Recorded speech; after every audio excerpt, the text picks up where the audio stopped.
शहर गुलजार का ताजदार सुल्तान जासर सिर्फ एक हुकूमत का मालिक ही नहीं था, बल्कि हुस्न का दीवाना और अपनी ख्वाहिशों का गुलाम भी था। उसकी जिंदगी का एक ही मकसद था, हर खूबसूरत चेहरे को अपनी बाहों में कैद करना। महल की हर दीवार उसकी अय्याशियों की गवाह थी। हर शाम एक नई लड़की की चीखें उसी महल के गलियारों में खो जाती थीं।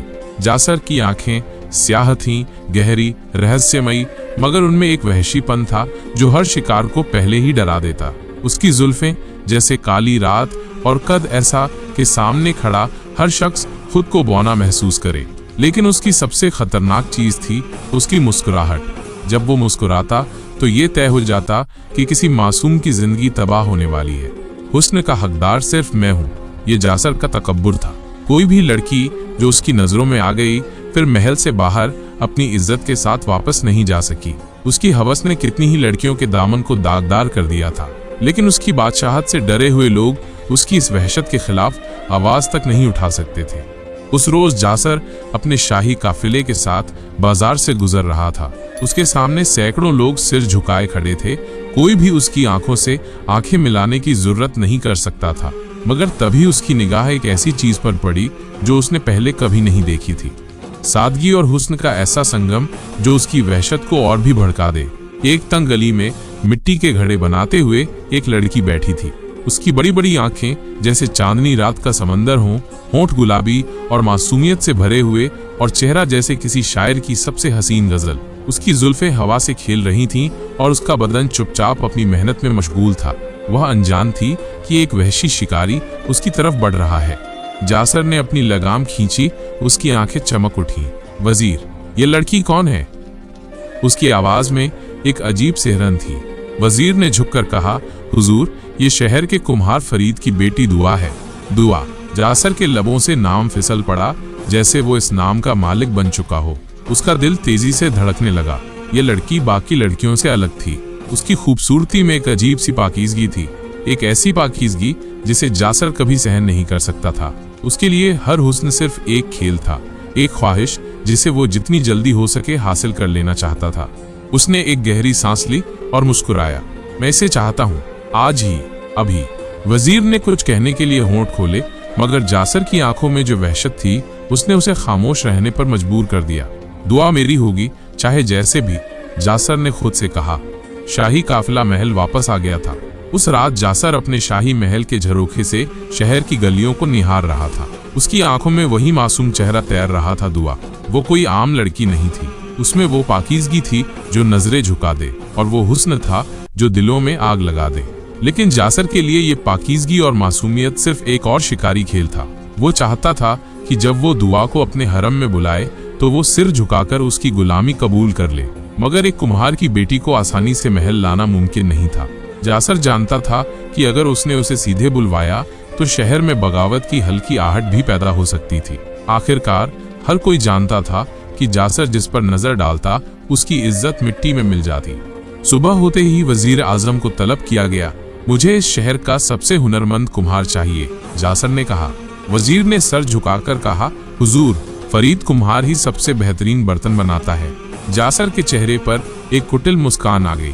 तो फिर उसे बुलाओ, मैं देखना चाहता हूँ कि उसकी बेटी ने उस हुनर से क्या सीखा है। शाही हुक्म पर सिपाहियों ने फरीद कुम्हार को दरबार में हाजिर किया।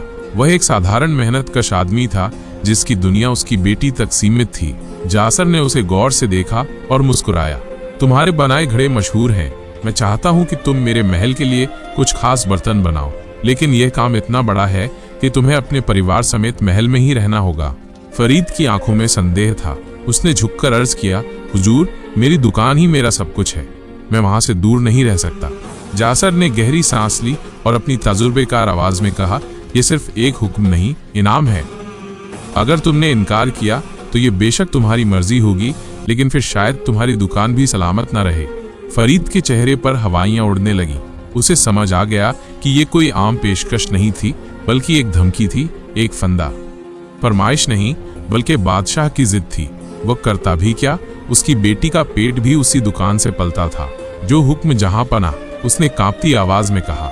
जब फरीद घर लौटा और दुआ को यह खबर दी तो उसकी आंखों में बेचैनी थी। बेटी, हमें कुछ दिनों के लिए महल में रहना होगा, उसने कहा। दुआ चौंक गई। मगर अब्बा, महल क्यों? हमारी दुकान का क्या होगा? फरीद ने सिर झुका लिया।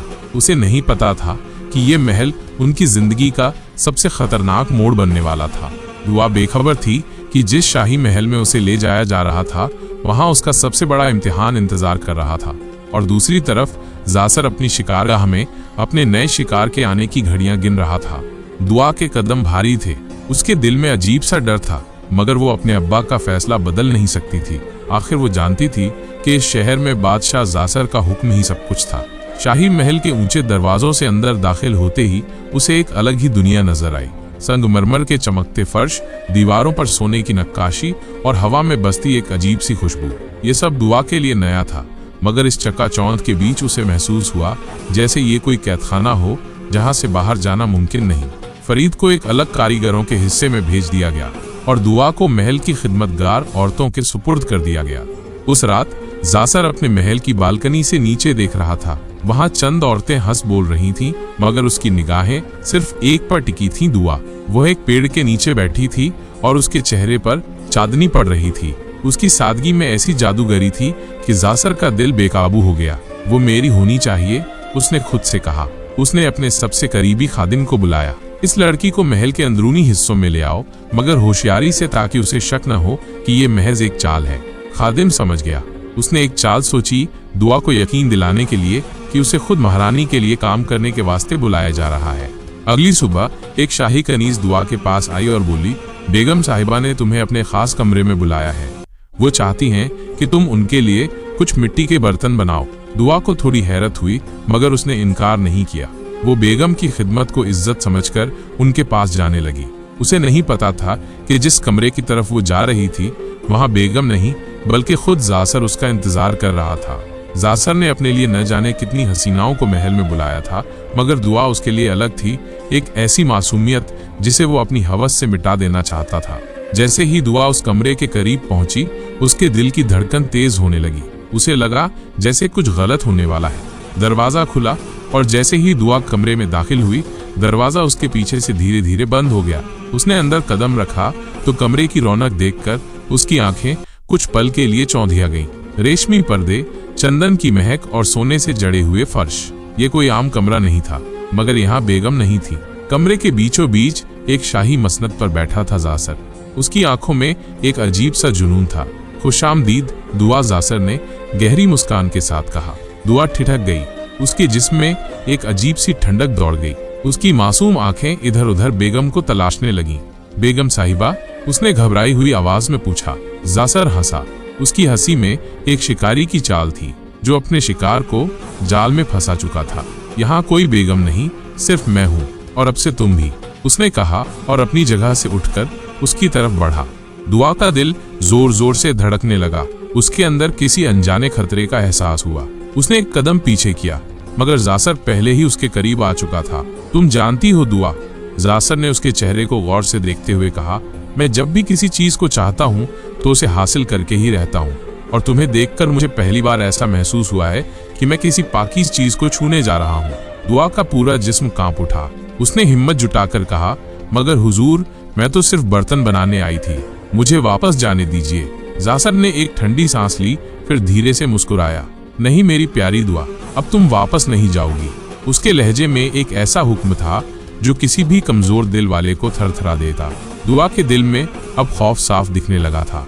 उसने फिर पीछे हटने की कोशिश की, मगर जासर ने उसकी कलाई पकड़ ली। इतनी जल्दी घबराने की क्या जरूरत है, उसने धीरे से कहा। मैं तुम्हारे लिए इस दुनिया की हर नेमत लाने को तैयार हूँ। एक कुम्हार की बेटी से मलकजादी बनने का मौका बार बार नहीं मिलता। दुआ ने झटके से अपनी कलाई छुड़ाने की कोशिश की, मगर जासर की पकड़ मजबूत थी। उसकी आंखों में अब आंसू छलकने लगे थे। मैं आपकी कनीज नहीं बनना चाहती, उसने कांपती आवाज में कहा। जासर की आंखों की रंगत बदल गई। वो गुस्से से भर गया, मगर फिर खुद को संभाल लिया। आज नहीं तो कल तो मेरी होगी दुआ, उसने फुसफुसाकर कहा। इजाजत से या बगैर इजाजत के, और फिर उसने दरवाजे की तरफ इशारा किया। आज के लिए जा सकती हो, मगर याद रखना ये महल अब तुम्हारा नया घर है।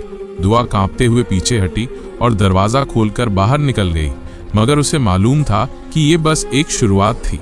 शिकारी ने अपना जाल बिछा दिया था और अब उससे बचना नामुमकिन था। दुआ लड़खड़ाते कदमों से उस कमरे से बाहर निकली। उसकी सांसें तेज थीं, दिल धड़क रहा था और आंखों में आंसू तैर रहे थे। वो समझ चुकी थी कि महल में रहना अब उसके लिए किसी कैद से कम नहीं होगा। जासर की आंखों में जोश था, उसने उसके दिल में खौफ बैठा दिया था। वो जानती थी कि बादशाह जो ठान लेता है उसे हर हाल में पाकर ही दम लेता है, लेकिन क्या वो इतनी मजबूर थी कि खुद को उसकी हवस का शिकार बनने दे।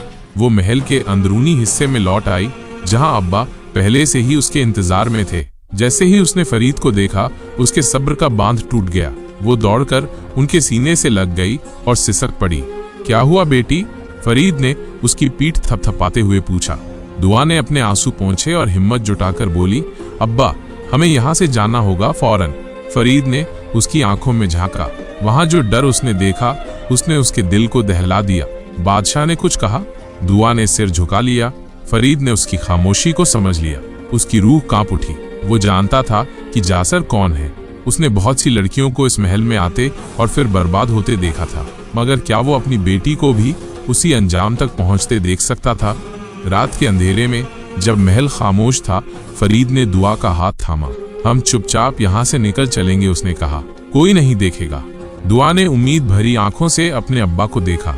वे दबे पांव महल के पिछले हिस्से की तरफ बढ़े। रास्ता सुनसान था, सिर्फ मशालों की हल्की रोशनी थी। लेकिन जैसे ही वे महल के पिछले दरवाजे तक पहुंचे, दो सिपाही उनके सामने आ खड़े हुए। कहाँ जा रहे हो फरीद? एक सिपाही ने पूछा। फरीद ने घबराहट छिपाते हुए कहा, बस थोड़ी ताजी हवा लेने बाहर जाना था।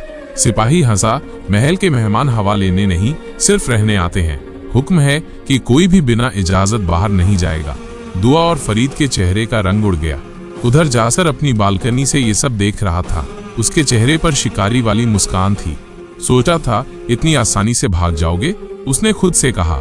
उसने पहले ही अंदाजा लगा लिया था कि दुआ भागने की कोशिश करेगी, इसलिए उसने हर रास्ते पर सख्त पहरा बैठा दिया था। अब वो पूरी तरह मुतमईन था कि उसका शिकार कहीं नहीं जा सकता।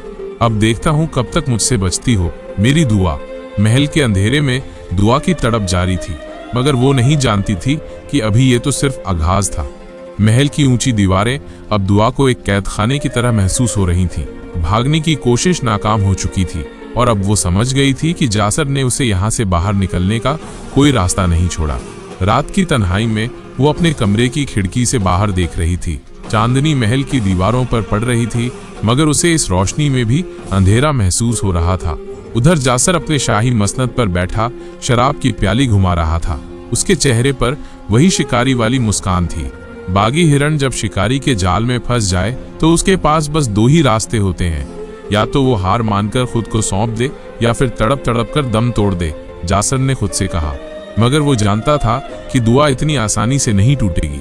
उसके चेहरे की पाकीज़गी और आंखों की बेबसी जासर को और भी बेचैन कर रही थी। वो उसे डराकर हासिल नहीं करना चाहता था। वो चाहता था कि दुआ खुद उसकी बाहों में आने को मजबूर हो जाए। सुबह होते ही उसने अपने वजीर को बुलाया। मुझे कोई ऐसा तरीका चाहिए जिससे दुआ खुद मेरी हो जाए। मैं उसे जबरदस्ती नहीं चाहता, बल्कि मैं चाहता हूँ कि वो खुद मेरे करीब आने को मजबूर हो जाए, जासर ने कहा। वजीर थोड़ा सोचा, फिर मुस्कुराया। जहां पनाह हर इंसान की एक कमजोरी होती है। अगर हमें दुआ की कमजोरी पता चल जाए तो हम उसी को इस्तेमाल कर सकते हैं। जासर ने सिर हिलाया। उसकी सबसे बड़ी कमजोरी उसका बाप है। अगर हम उसके बाप की जान को खतरे में डाल दें तो वो खुद हमारी तरफ आने लगेगी। वजीर ने सिर झुका दिया। बहुत खूब हुजूर, मैं समझ गया कि क्या करना है। दुआ अपने कमरे में बैठी हुई थी जब अचानक कुछ सिपाही उसके पास आए और बोले, तुम्हें फौरन बादशाह के दरबार में बुलाया गया है। दुआ का दिल तेजी से धड़कने लगा। उसने सोचा कि शायद जासर अब जबरदस्ती करने वाला है, मगर जब वो दरबार पहुंची तो नजारा कुछ और ही था। दरबार के बीचों बीच उसके अब्बा को घुटनों के बल बैठाया गया था। उनकी आंखों में डर था और सामने जासर अपने तख्त पर बैठा उन्हें गौर से देख रहा था।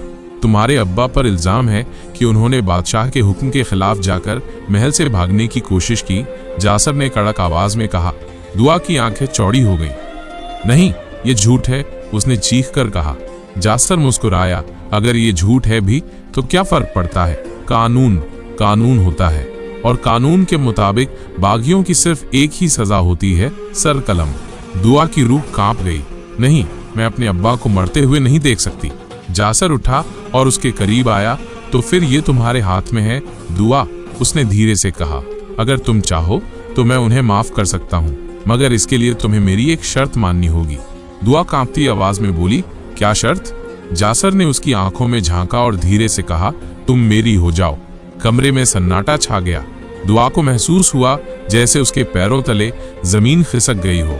अब उसके सामने दो रास्ते थे। एक, या तो वो अपनी इज्जत लुटा दे, दो, या फिर अपने अब्बा की जान जाते हुए देखे। दुआ की सांसें तेज हो गईं। उसकी आंखें अब्बा की बेबसी पर टिक गईं और उसके कानों में जासर की वहशी आवाज गूंज रही थी, या तो तुम मेरी हो जाओ या फिर तुम्हारे अब्बा की गर्दन कल सुबह सूरज निकलने से पहले कलम कर दी जाएगी। कमरे में मौजूद हर शख्स खामोश था। हर किसी को मालूम था जासर जो कहता है वो करता भी है। फरीद ने कांपती आवाज में कहा, दुआ, मेरी जान की फिक्र मत करो, मेरी मौत को अपनी इज्जत के सौदे से मत बदलो। मगर दुआ के लिए ये फैसला आसान नहीं था। दुआ की आंखों में आंसू उमड़ आए। उसकी अम्मी बचपन में उसे सिखाया करती थी, इंसान की इज्जत सबसे कीमती दौलत होती है बेटी। अगर जिंदगी में कभी ऐसा वक्त आए जब तुम्हें अपनी इज्जत और किसी और की जान के बीच चुनाव करना पड़े तो हमेशा इज्जत को बचाना, क्योंकि मौत से तो सिर्फ एक जिस्म खत्म होता है, मगर इज्जत मिट जाए तो रूह जिंदा होते हुए भी मर जाती है। दुआ की रूह तक कांप गई। वो क्या करे? अगर उसने इनकार कर दिया तो उसके अब्बा की मौत यकीनी थी, और अगर उसने हाँ कर दी तो उसकी अपनी रूह मर जाएगी। उसने घुटनों के बल बैठकर जासर के आगे हाथ जोड़ दिए। खुदा के लिए बादशाह, मेरे अब्बा को छोड़ दीजिए। जासर ने गहरी मुस्कान के साथ उसकी ठुड्डी को छुआ और उसकी आंखों में झांका। उनकी जान तुम्हारे हाथ में है दुआ, मैं सिर्फ एक लफ्ज सुनना चाहता हूँ, हाँ। दुआ ने अपने अब्बा की ओर देखा। उनकी आंखों में सिर्फ एक ही इल्तजा थी, मत झुको मेरी बेटी। दुआ का जिस्म थरथरा रहा था। उसके होंठ कांपे, मगर वो कुछ कह न सकी। उसके दिल और दिमाग में जंग छिड़ गई थी। क्या वो अपने अब्बा की जान बचाने के लिए खुद को कुर्बान कर दे, या फिर वो अपनी इज्जत की हिफाजत करते हुए अपने अब्बा को खोने का दुख झेले? कमरा ठहरा हुआ था। सबकी नजरें दुआ पर थीं, और फिर एक गहरी सांस लेते हुए दुआ ने अपना फैसला सुना दिया। दुआ की आंखें बंद थीं, दिल की धड़कनें तेज हो चुकी थीं। जैसे ही उसने गहरी सांस ली, कमरे में सन्नाटा और गहरा हो गया। जासर के चेहरे पर बेसब्री थी।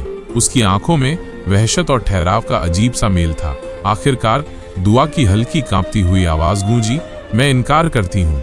एक पल के लिए पूरा दरबार शून्य हो गया। किसी को उम्मीद नहीं थी कि एक कुम्हार की बेटी इतने ताकतवर बादशाह को ठुकराने की हिम्मत करेगी। जासर का चेहरा तमतमा उठा। उसकी आंखों में गुस्से की लपटें दौड़ने लगी। क्या कहा तुमने? उसकी आवाज किसी गरजते बादल जैसी थी। दुआ ने अब की बार अपनी आंखें खोली। उनमें आंसू तो थे, मगर हिम्मत भी थी। मैं अपनी इज्जत के बदले अपने अब्बा की जिंदगी का सौदा नहीं कर सकती। फरीद की आंखों में गर्व की चमक आ गई, मगर साथ ही बेबसी का अंधेरा भी था। उन्होंने चाहा कि वो अपनी बेटी को गले से लगा लें, मगर उनके हाथ पीछे बंधे हुए थे। जासर का धैर्य अब जवाब दे चुका था। उसने अपनी गद्दी पर जोर से मुक्का मारा और दुआ की तरफ बढ़ा। तुम जानती भी हो कि तुम किसे इनकार कर रही हो, वो चीखा। दुआ ने सिर ऊंचा किया। हाँ, मैं जानती हूँ। मैं एक वहशी बादशाह को इनकार कर रही हूँ जो औरतों को सिर्फ अपनी तसल्ली का सामान समझता है। ये सुनते ही दरबार में हलचल मच गई। किसी ने भी पहले जासर से इस तरह बात करने की जरूरत नहीं की थी। वजीर और सिपाही सकते में थे, मगर जासर की आंखें अब खून उगल रही थीं। उसने गुस्से से अपने सिपाहियों की तरफ इशारा किया, फौरन इसके अब्बा को मेरे सामने मार डालो। सिपाही अपनी तलवारें निकाल चुके थे। फरीद के चेहरे पर अब कोई डर नहीं था। उन्होंने सिर झुका लिया और कहा, मैं तैयार हूँ। अगर मेरी मौत से मेरी बेटी की इज्जत बचती है तो ये मौत मेरे लिए सौभाग्य है, फरीद ने कहा, और दुआ की आंखों में आंसू छलक पड़े। उसने दौड़कर जासर के सामने हाथ जोड़ दिए। खुदा के लिए मेरे अब्बा को मत मारो। जासर ने उसे घूरा और पूछा, तो क्या तुमने अपना फैसला बदल लिया? दुआ ने दर्द भरी नजरों से अपने अब्बा की तरफ देखा, फिर अपने कांपते होठों को भींच लिया। नहीं, मेरा फैसला वही रहेगा। जासर के लिए ये बर्दाश्त से बाहर था। उसने तलवार निकाल ली और फरीद की तरफ बढ़ा, मगर तभी दरबार के दरवाजे जोर से खुले और एक तेज आवाज गूंजी, बादशाह सलामत, ठहर जाइए। सबकी नजरें दरवाजे की तरफ घूम गईं और वहां खड़ा था एक शख्स जिसकी मौजूदगी ने सबको चौंका दिया। दरबार के बड़े दरवाजे झटके से खुले और भीतर एक लंबा चौड़ा तेज निगाहों वाला शख्स दाखिल हुआ। उसकी आंखों में गुस्से की आग और चेहरे पर गहरी संजीदगी थी। वो सीधा जासर की तरफ बढ़ा। जासर ने तलवार उठाकर सिपाहियों को रोका और आंखें तरेर कर कहा, कौन हो तुम जो हमारे दरबार में इस तरह घुस आए? शख्स ने बिना झुके अपनी बुलंद आवाज में कहा, मैं वो हूँ जिसे खुदा ने तुम्हारी जुल्म की सल्तनत को खत्म करने के लिए भेजा है। दुआ और फरीद की आंखों में उम्मीद की चमक जाग उठी। दरबार में खुसर फुसर शुरू हो गई। ये शख्स इतना हिम्मती कौन था जो जासर को खुलेआम चुनौती दे रहा था? जासर हंस पड़ा, बड़ी दिलचस्प बात है, वो अपने तख्त से उठा हमारी सल्तनत को खत्म करने चला है। जानते भी हो कि हम कौन हैं? शख्स ने आंखें तरेरी। तुम वो बादशाह हो जिसने अपनी रियाया की औरतों की इज्जत को खेल समझ रखा है। तुम वो हो जिसने अपने नफ्स की भूख मिटाने के लिए न जाने कितनी बेगुनाह लड़कियों को बर्बाद किया है। दरबार में खामोशी छा गई। जासर की आंखों में गुस्से की लाली दौड़ गई। बको मत, जो भी हो अपनी जिंदगी की भीख मांग लो, वरना तुम्हारा सिर कलम करवा दूंगा। जासर ने दहाड़ा। शख्स ने एक कदम आगे बढ़ाया और गरज कर कहा, मेरा नाम अयान है और मैं वही हूँ जो तुम्हारे जुल्म की सल्तनत के खिलाफ खड़ा होगा। दरबार में खड़े सिपाही हड़बड़ा गए। कई ने अयान को पहचान लिया। वो सल्तनत के ही एक मशहूर योद्धा का बेटा था जिसे जासर ने सालों पहले मरवा दिया था। अयान! फरीद के मुंह से हल्की चीख निकली। अयान ने फरीद की तरफ देखा, फिर दुआ की आंखों में झांका।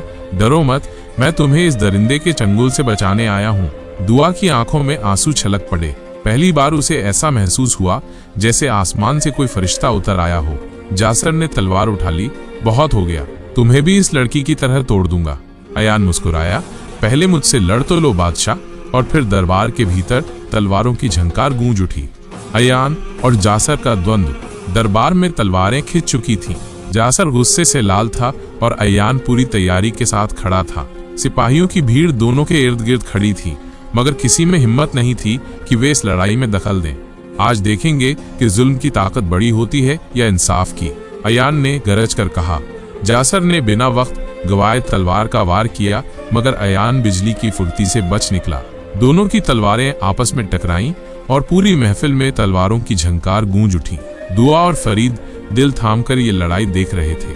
फरीद ने सरगोशी में कहा, अयान में वही हिम्मत है जो उसके बाप में थी। जासर ने पूरी ताकत से वार किया, मगर अयान हर बार उसकी चालाकियों को मात दे रहा था। फिर अचानक अयान ने एक तेज वार किया और जासर की तलवार उसके हाथ से गिर पड़ी। दरबार में सनसनी फैल गई। जासर जमीन पर गिर पड़ा और उसकी आंखों में पहली बार डर झलकने लगा। अयान ने अपनी तलवार जासर की गर्दन पर रख दी। अब बता जासर, तुझे मौत से डर लगता है? जासर की आंखों में वहशीपन की जगह बेबसी थी। उसने गिड़गिड़ाते हुए कहा, मुझे मत मारो, मैं अपनी सारी सल्तनत छोड़ दूंगा। मैं तौबा करता हूँ। अयान ने गहरी सांस ली। तौबा? तूने न जाने कितनी मासूम लड़कियों की जिंदगी बर्बाद की, कितनी बेटियों को उनके घरों से छीन लिया। तुझे अब तौबा सूझ रही है? दुआ ने आगे बढ़कर कहा, अयान, इसे वही सजा मिलनी चाहिए जो इसने औरों को दी। अयान ने तलवार ऊपर उठाई और एक ही झटके में जासर का सिर धड़ से अलग कर दिया। दरबार में खामोशी छा गई। सिपाहियों ने हथियार डाल दिए। अयान ने आगे बढ़कर फरीद के बंधे हुए हाथ खोल दिए और दुआ की तरफ देखा। अब तुम आजाद हो दुआ? दुआ की आंखों से आंसू बह निकले। एक नए युग का सूत्रपात। कुछ ही दिनों में सल्तनत में नया निजाम आ गया। अयान को लोगों ने बादशाह बना दिया, मगर उसने खुद को बादशाह नहीं बल्कि जनता का सेवक घोषित किया। और दुआ, वो अपने अब्बा के साथ एक सुकून भरी जिंदगी जीने चली गई, जहां कोई जासर जैसा दरिंदा उसे डराने के लिए नहीं था। जुल्म का खात्मा हुआ। तो दोस्तों, ये थी आज की कहानी। अगर आपको कहानी पसंद आई हो तो हमारे चैनल जहांगीरी कहानियां को जरूर सब्सक्राइब करें। बेल आइकन दबाना न भूलें ताकि आप हमारी कोई भी नई कहानी मिस न करें। फिर मिलते हैं अगली वीडियो में। अल्लाह हाफिज।